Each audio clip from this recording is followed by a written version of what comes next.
Hi everyone, welcome back to our channel. Hear me out. I'm E, I'm Dee. and today we're going to talk about the royal coronation. Did anybody else wake up at 5 a.m. Eastern Standard Time to watch this? I know Julissa woke up at around what time? 3, 4? I woke up at 4:45, and Julissa is my middle name, by the way. Sorry, E. I mean D. She's D, I'm E. I don't even know the names. It's late, guys. We don't know each other anymore, apparently. Yeah, I did. I woke up at 5:45, but I mean, I said in the last video, I was excited, and I meant it. I was very So, excited. for anybody who has been living under a rock. Yesterday, Saturday, May 6th, was the royal coronation of King Charles and the Queen Consort Camilla. And I think it was such a great, fantastic ceremony full of pageantry. The royal regalia was like amazing. The fashion, of course, that's what I was focused on. But I love what I saw. I think everybody enjoyed this moment in history and what it represented.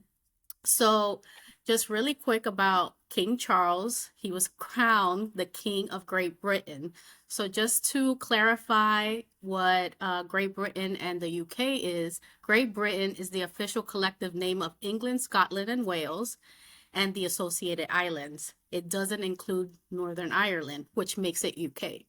So, he was crowned King of Great Britain.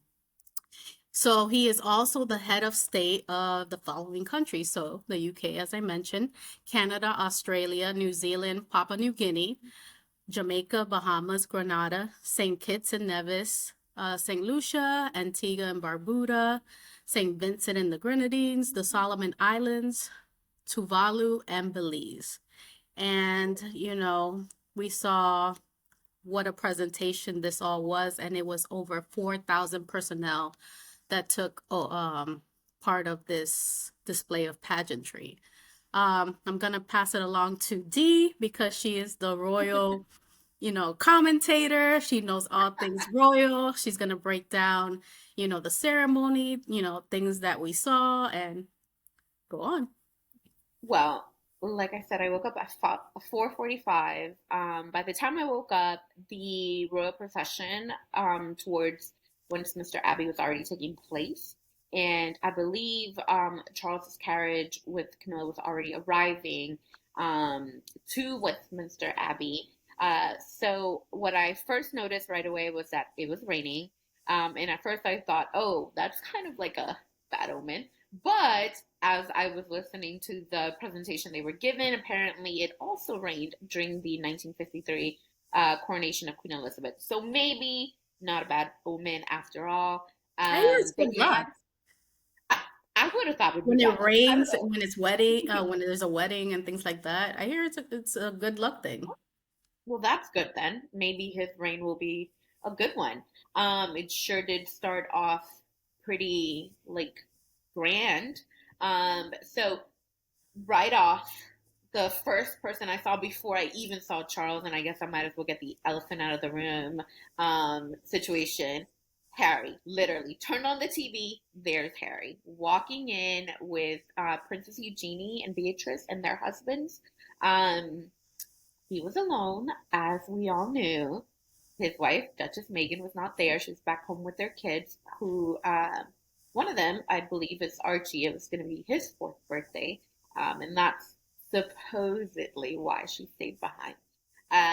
So it was kind of striking to see him walking in alone. And I mean, but he was smiling and greeting people as he was walking towards his seat. And then, of course, you see Charles come in the carriage. What I had not seen yet, or who I had not seen yet, was Prince William and his family. I think that when they did finally show up, that was also very striking to see them in their full regalia. I was not fully expecting to see Kate in what she had on, this really beautiful, I believe it was royal blue, of course, cape, and she had a matching headpiece with her daughter. I believe, what is the daughter's name again? I'm sorry, I just completely spaced on her Charlotte? name.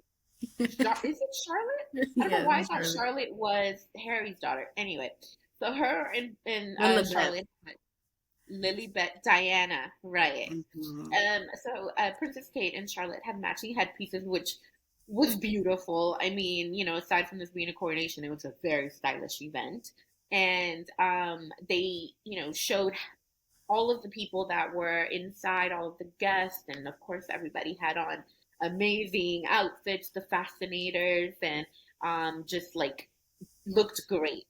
And once everything got underway and you saw King Charles and Camilla walking in, it was to me very interesting to see her in particular walking in this like white sort of ivory gown that looked a little bit more bridal than anything else. And she had these ladies with her. I'm not sure if they're her ladies in waiting, but they kind of looked like her. That was a little odd.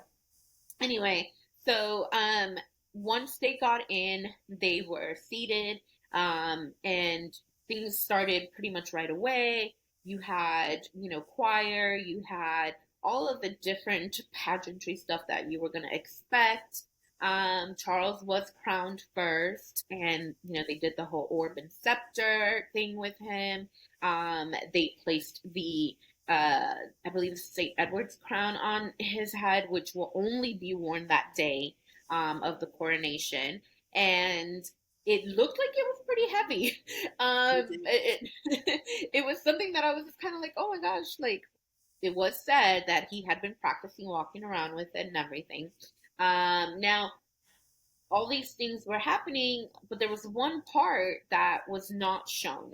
There was a part where he was kind of they had these little things around him, kind of like covering for the anointing part, which was I believe they put oil on him or something like that. It's supposed to be a sacred sort of part of the coronation, so it was not viewable to the public.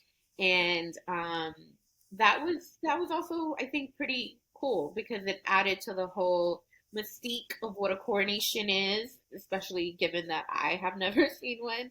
Um, and then you had the coronation of Camilla that was fairly quick, and after that, everybody walked towards their carriages. The procession happened back to Buckingham Palace, where you see the throngs of people that were there, and everybody waiting until the balcony moment, which Harry was not a part of. Just throwing that in there. Well, Anyway, it was wasn't it the active royals that were in the balcony the working royals, working? right? Yeah. But So maybe you Harry remember. went back home to go spend time with Archie. So that is what's being theorized. I haven't seen confirmation anywhere that he left from Westminster Abbey right away, um, and headed towards Heathrow on a commercial plane. And I can imagine that's probably easier for him going through Heathrow than it ever was for us. But that's a side note. And yeah, so he was not a part of the balcony moment. He was also not a part of the family lunch that was going to be had after, or any of the other events that were going to be occurring. Like today, there was the coronation concert that was held in London as well, and yeah, that was something that was pretty big. There was tons and tons of people. Katy Perry performed, Lionel Richie performed, and a couple of other artists. And Prince William also spoke briefly. And just kind of basically shouting out his father, of course. So, along with Prince William speaking at the concert, he also did, he was the only royal to also take part in the coronation, as so in as far as that he did um, a pledge, a loyalty pledge, basically um, it on behalf of the royal family, a life and limb pledge to his father, in which he kneeled in front of him. He gave the pledge, and then I believe, he touched the crown, and then he gave his father a kiss on the cheek. There was also a pledge done by the Archbishop of Canterbury, and the people were invited for the very first time to give a pledge of loyalty as well.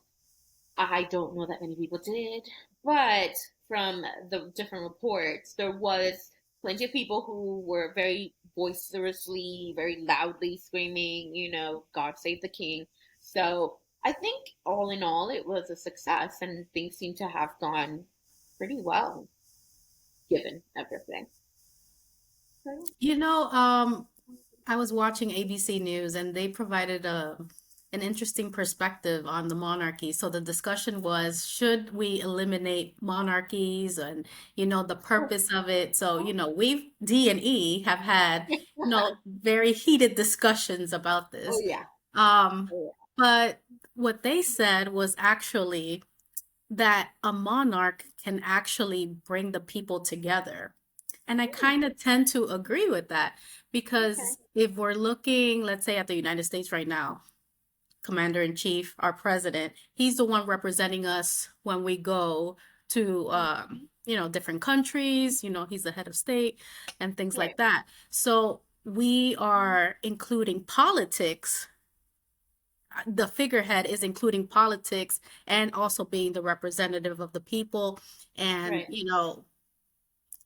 kind of how do we say this it can't unite us because there's right, there's this like elephant in the room.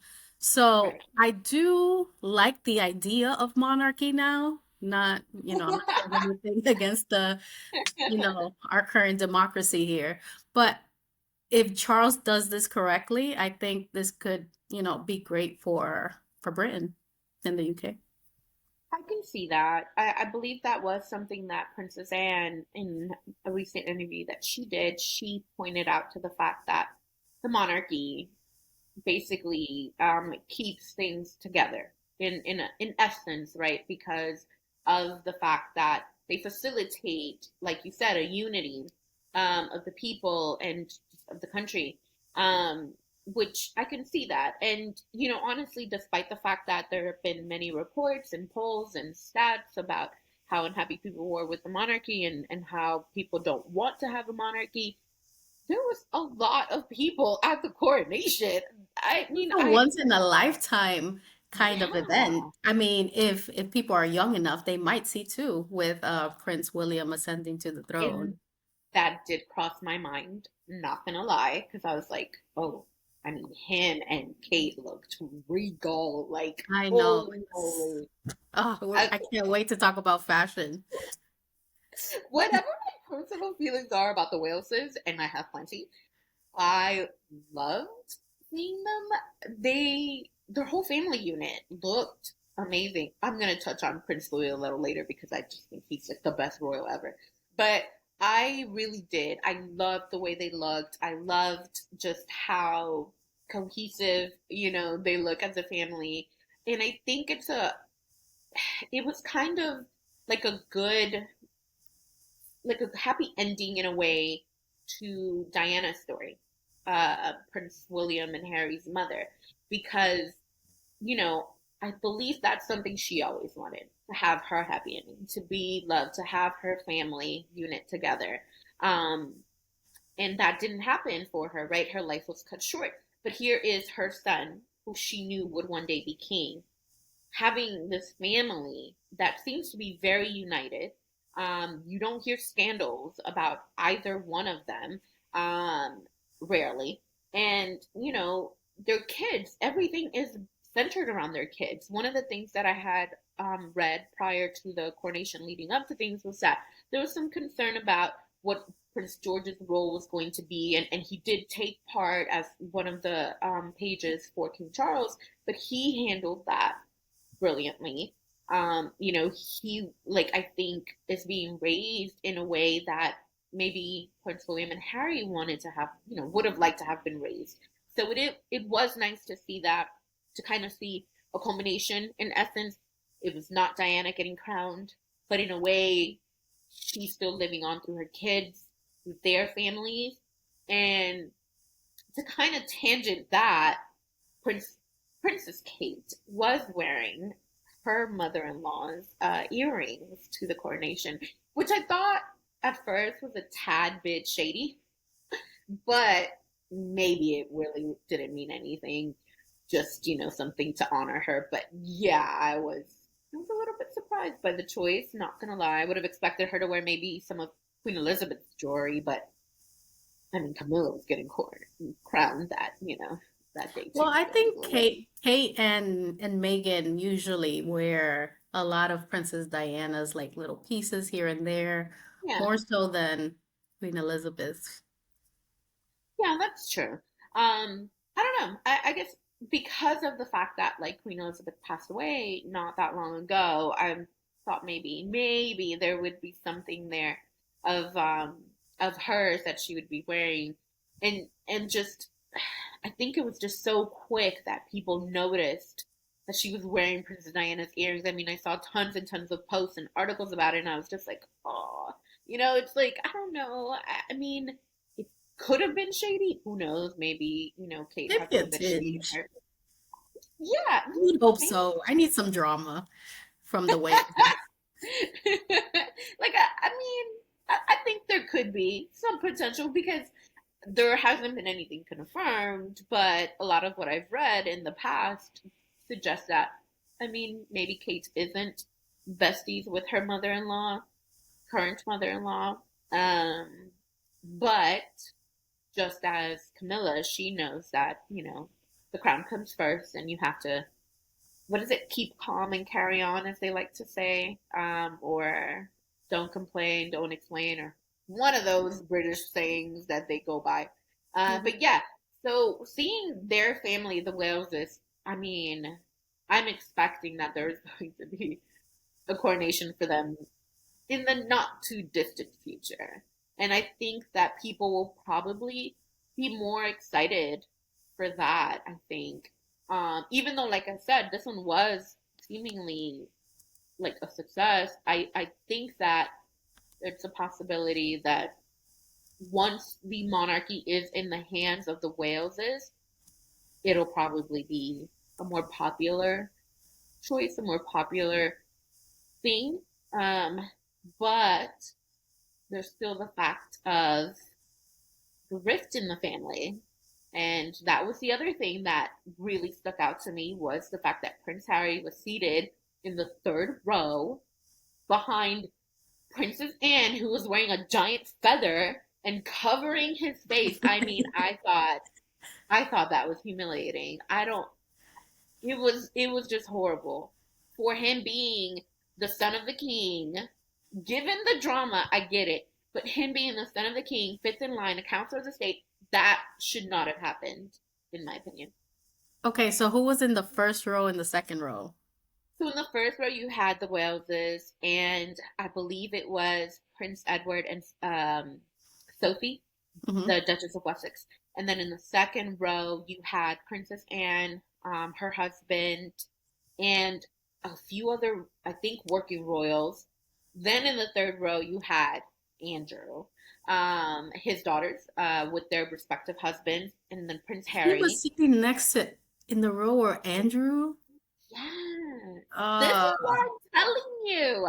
It was it was a humiliation in my book. Like he did not deserve that. I get that people are no. upset. The Spare memoir, I get it. The Oprah, the Netflix, I get it. There's a lot, but that was not. I mean, that was not called for. Like at the coronation, and then that was the other thing that like I've kind of thought of over the weekend, seeing all these posts with the family, and it's like it's glaring in my book that him and his family are missing, and that's sad because this is like a momentous occasion that will never happen again for his father, and it's like great he made it to the actual coronation, but so many events, so many family moments that he's not a part of, and I'm sure isn't a part of any of the official portraits. I haven't seen anything posted yet, but if he left right after Westminster Abbey, I don't see that he would be a part of that. And I mean, I didn't fully expect him to take part in the whole Buckingham Palace, thing or whatever. But something, I don't know. And they didn't allow him to wear his military uniform. He did have on some of the I forget what they're called, medals or something. But he didn't have any other, anything else on other than like a suit. Andrew had on some sort of regalia. which I thought was really odd. Really? Mhm. I thought he was stripped out of everything. I thought so too. And I'm gonna look further into that, but he was wearing some sort of a cape that I was like, hold on, sir. What's going on here? And it just like what Andrew has done, allegedly, is horrible and nowhere near as bad as what's happened with Harry and his family. And we can touch we can touch on that on another video because yeah, this would take up like a good hour to discuss everything with that whole situation. But no, it just seems to me it was humiliating. And that really stuck out. I don't know. This Harry, the firm, the establishment, the realm situation, I think it's multi-layered. I think there's been a lot of hurt feelings, a lot of things Mm-hmm. that have been done, a lot of things that we haven't even seen. Oh, for So, sure. was it a little messed up for him to be in the third row? Yes, because he is the son. He's the son of a king now. But at the same time, you know, if we're looking at it in another perspective, he's not a working royal.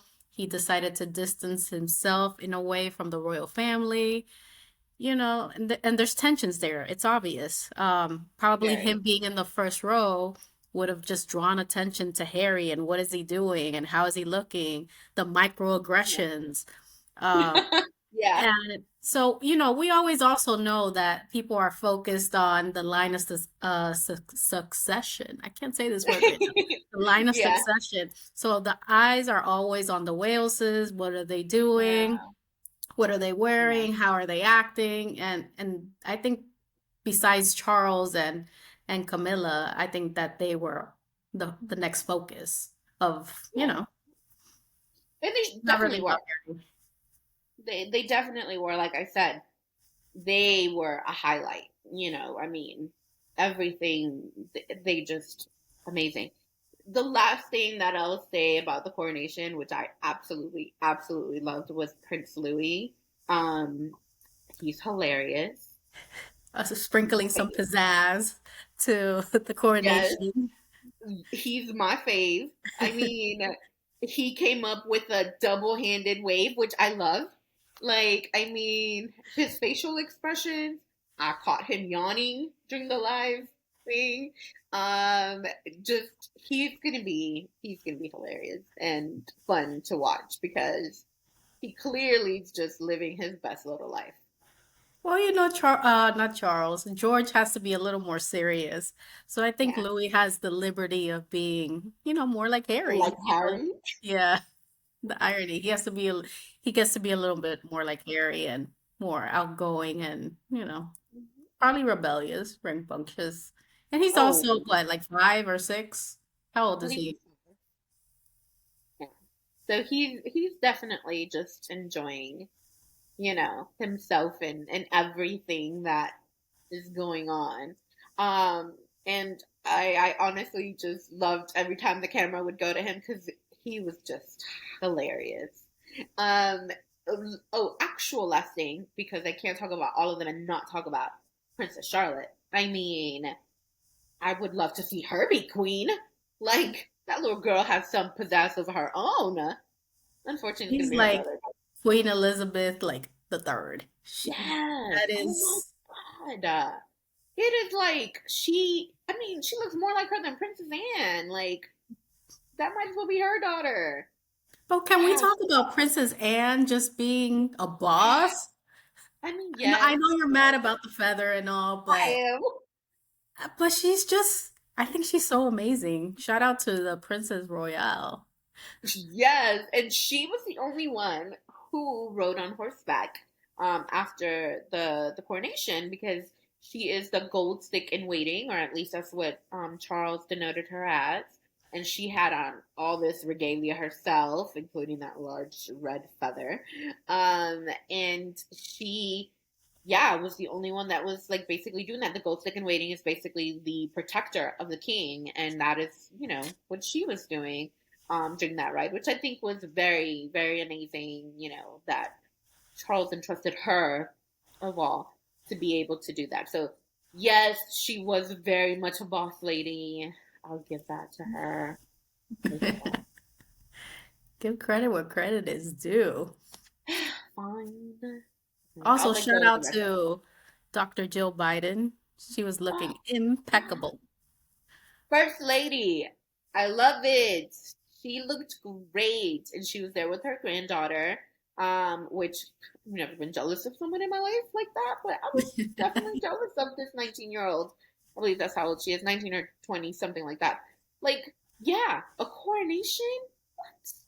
And I mean, I believe that Joe Biden was wearing an American designer. I'm not sure. Can't I have to look into that.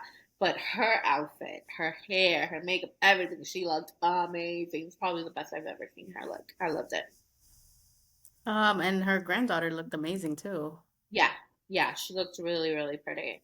There was a lot of good looks that I noticed, and it was just like, whoa, definitely everybody stepped up their game. I was trying to remember who was her designer. I'm tempted to say Ralph Lauren, I feel like it was Ralph but Lauren. let me look it up really quick. Yeah, Scan, I scan, want to scan. say it's the whole Americana, designer. Like you can't go to a coronation, our future or our previous, owners. That It was says that she is wearing a written. cornflower blue Ralph Lauren, set to include a crossover neckline Oh, top over a pencil skirt. it was So, beautiful, and she had on this like little ribbon thing on her hair. Oh, just loved it. It was awesome. Loved the whole look. any final So, thoughts on the coronation? well, it was everything I thought it would be. So I'm glad that I woke up super early to watch it. I took several naps later on in the day. I was tired, but it was really cool to see and just like again once in a lifetime for sure. I mean, hopefully for us we'll get to see another one. But yeah, it was really interesting and no one especially today does pageantry the way that Britain does. I mean, you know. So yeah, I loved it. The whole thing was awesome. What did you think? Final thoughts. Final thoughts. I want that carriage that they were on. I just want to carry it like a little Polly Pocket kind of thing. Shout out to anybody who knows what a Polly Pocket is. Um, Aging us. I know. I just loved I just loved the whole presentation. We really don't see coronations at all. And, hopefully Charles's reign brings, good things to Britain and the Yeah, UK and, everything trickles down to the rest of the world, obviously. So hoping for the best yeah, for them. yeah, definitely. I mean, whatever I may feel about them, I'm hoping for the best for the people and, for his reign, however long it may be. Okay, so this concludes our episode of Hear Me Out, Royal Coronation Edition. I'm E, I'm Dee. and we'll see you later. Peace. Bye.